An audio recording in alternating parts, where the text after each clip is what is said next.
Coming up on Mountain News this morning, some folks still feel the devastation from last month's flood while they try to move forward.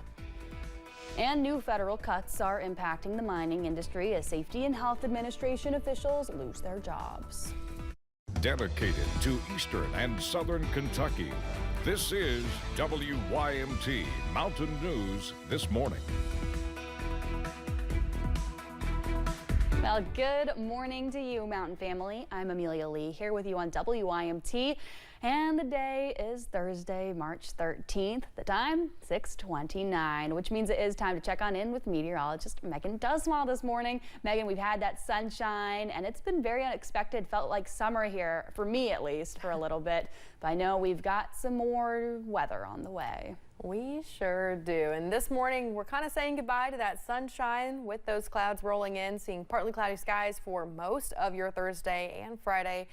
And we do have some rain chances, not only for today, but really ramping up as you're heading into this weekend with some severe weather chances in the forecast for your Saturday. Here's a look at those temperatures as you're heading out the door, though, because it is quite warm. I mean, time now is 6:29, and we're mostly looking in the 40s and 50s. Seeing upper 50s as you're traveling towards Prestonsburg, 59 degrees, and a little bit chillier towards Jonesville, 37. Now let's talk about this afternoon, right?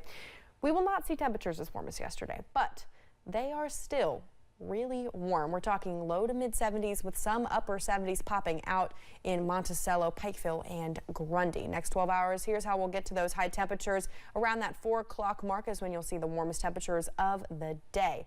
So be prepared for another warm day ahead of you. Amelia.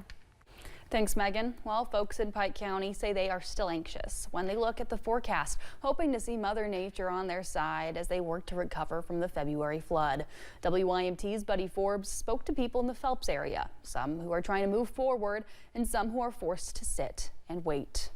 I was astonished because I never thought this would happen. Nearly 1 month after the February flood hit eastern Kentucky, Pike County survivors are still dealing with the devastation. When you look at your stuff and you see that it's just about all going to be destroyed in just a moments of time from these floodwaters that you've labored and worked your whole life with, it's kind of depressing. For James Lane, that comes with crumbling land, ruined HVAC systems, and lost property. This is the damage I got. But he says his biggest concern is how the waters created chaos in the community he calls home. And my heart just goes out to him with what devastation that I've got here. I still know there's a lot of people that's hurting a lot worse. Especially for his neighbors on Middle Elk Road. It's just like a blast hit, and all of a sudden it was just up. Like Bennett Garvin, whose home is now destroyed, tossed from its property by the rushing water. Looked, and I said, oh Lord, here comes my trailer, and watched it slam across the bank. He says he lost everything inside and out during the storm. It's all just through the bottom down there. And his neighborhood lost its access bridge, so its people are now driving through the creek to get to the outside. He's asked me if I want to ride the four, not his, another four. I said, no, I'd rather be safer in the side-by-side. I have drove my little pickup through there. Garvin worries they will just be forgotten, and that the easement path the county poured to allow travel through the water will be covered if more rain comes. He says he does not know how he will recover. It hurts being disabled and on disability to try to get funds to be able to relocate or do something. Or if help will ever truly come. In Pike County, Buddy Forbes, WYMT Mountain News.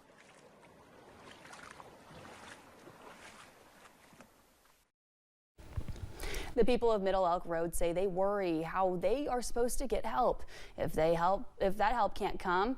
So they hope to see a better access plan in place soon. An eastern Kentucky man is facing charges after police say he took a teenager from his home in southern Kentucky and left him in West Virginia. First responders were called to a home in western Pulaski County early Tuesday morning. A grandmother said her 14-year-old grandson was missing. The 14-year-old was found in West Virginia with another adult. 47-year-old Michael Moon was arrested and charged with custodial interference in possession of a matter of minor in a sexual performance. Police say he could face more charges once the investigation is complete. Most of this was set up through the internet. With internet, you can reach far places. This is not a guy that's local here to Pulaski County.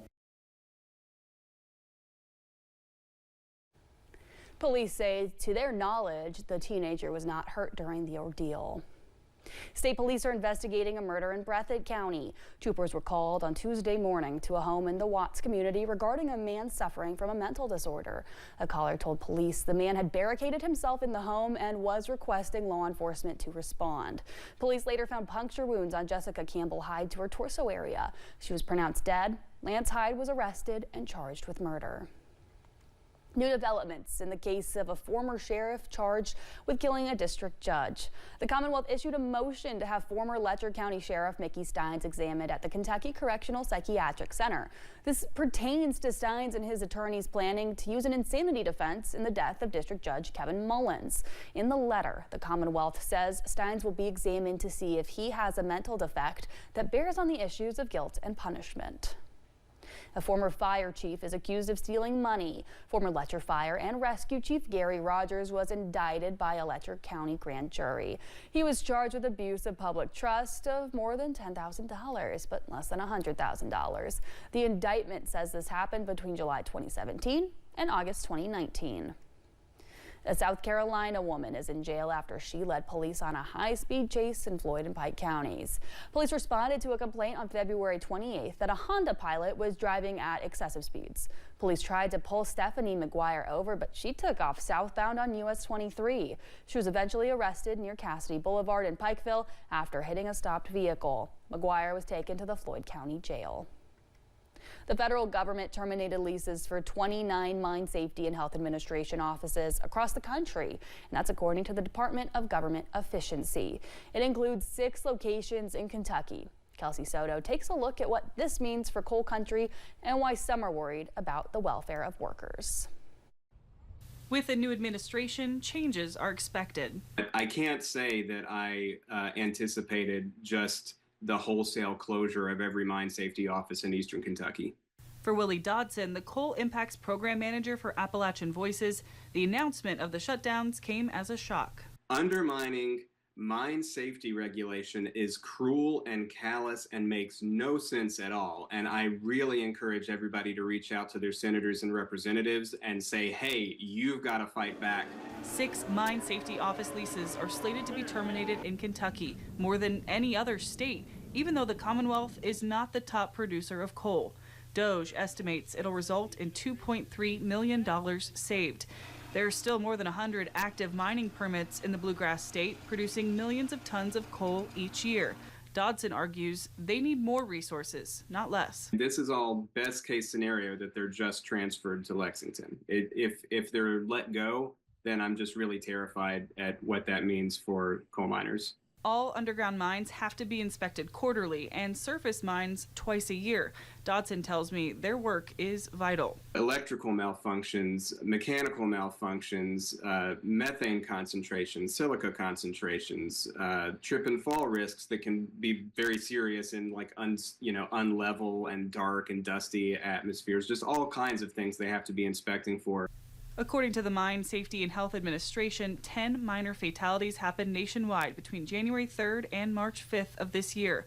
Dodson believes there is no political lines when it comes to the well-being of workers. I go to meetings of disabled coal miners where one guy has a Trump hat and the next guy has a hat that's like making fun of Trump, and they're buddies, and we're working together on this. And so my message to people is to listen to one another and find those areas of common interest and work together on those areas of common interest. For this WKYT Investigates, I'm Kelsey Soto.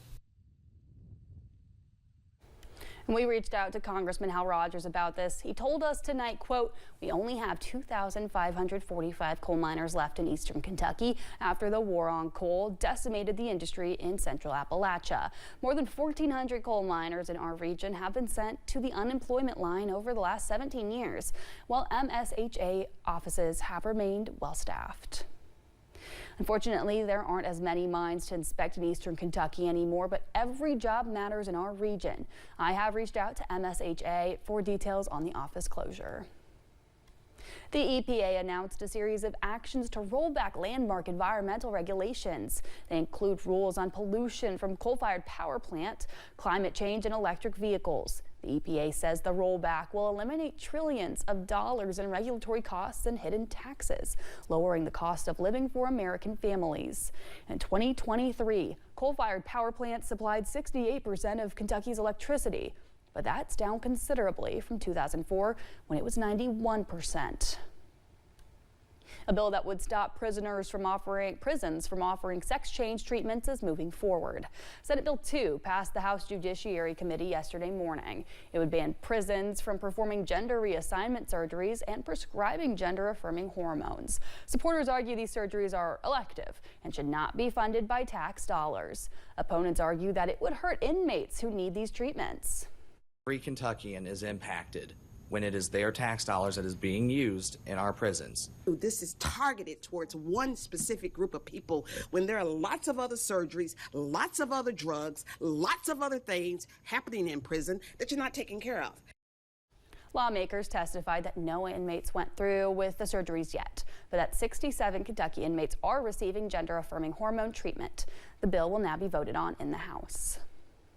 A bill going through Frankfort will require tobacco and vape stores to get their licenses. Senate Bill 100 made it through a committee yesterday morning. It passed in the House that afternoon with an 82-11 vote.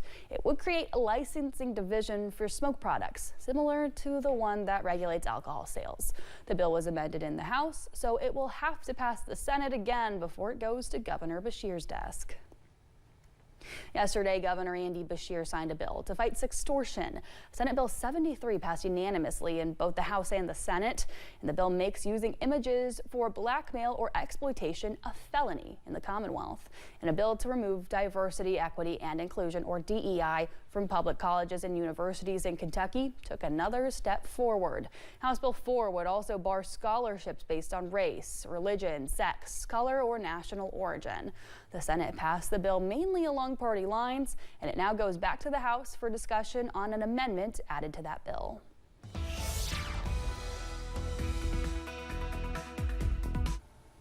We're looking at temperatures that are quite warm for this time of year and for this time of day. We're mainly in the 40s and 50s, 58 for Pikeville. Seeing the 30s as you travel towards Virginia, 38 for Clintwood, 37 for Grundy and Jonesville. And as we go into this afternoon, that's where those temperatures are really going to get warm once more, seeing the low to mid 70s with some upper 70s popping out, 77 for Monticello, Pikeville, and Grundy. So we'll continue that trend in the 70s again today and into tomorrow and Saturday. Satellite and radar is nice and clear, seeing some partly cloudy skies. We do have some rain chances in the forecast for today. And then as we head into this weekend, we do have chances for storms and severe storms with this system moving through in the next couple of days. Here's a look at that bus stop forecast, though, because as you go to school, we're going to look in the mid-50s with partly cloudy to clear skies.